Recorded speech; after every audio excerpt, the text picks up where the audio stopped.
আচ্ছা, যে কোনো পুজো হোক না কেন সুন্দরভাবে করলে কতটা দেখতে সুন্দর লাগে না? ঠিক বলেছি না? তাই আজকে আমার ঘরের পুজোকে একদম সুন্দরভাবে করে আমি সাজিয়েছি। ছোটোবেলা থেকেই আমার একদম পুজো আচ্চা করতে না ভীষণ ভালো লাগে। তাই আমাদের বাড়িতেও সব রকম পুজো হয়। মাকেও দেখেছি আর বাবাকেও দেখেছি। এত সুন্দর করে পুজো আচ্চা করতো। ঘরে লক্ষ্মী পুজো হতো আমাদের প্রতি বছর বাড়িতে। মাকে দেখতাম একদম নিষ্ঠাভাবে আর সুন্দর করে মা পুজো করতো। সেই অবস্থা আমারও হয়ে গেছে। যে কোনো পুজো হোক না কেন আমি সুন্দরভাবে আর দেখতে যেন ভালো লাগে আর নিষ্ঠাভাবে যেন পুজো করতে পারি সেরমই সব কিছু ব্যবস্থা করি। পুরোহিত দিয়ে লোকনাথ বাবার পুজোটা করতে পারিনি, তাই নিজে নিজেই করেছিলাম।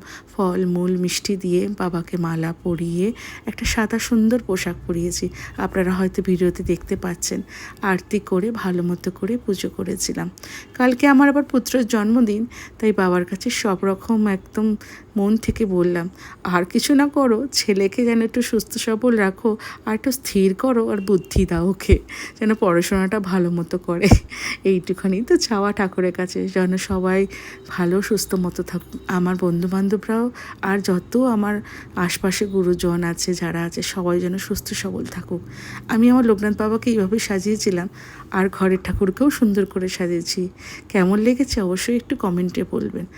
আমার খুব ভালো লাগবে আপনাদের এই ওই ফিডব্যাকগুলো শুনে।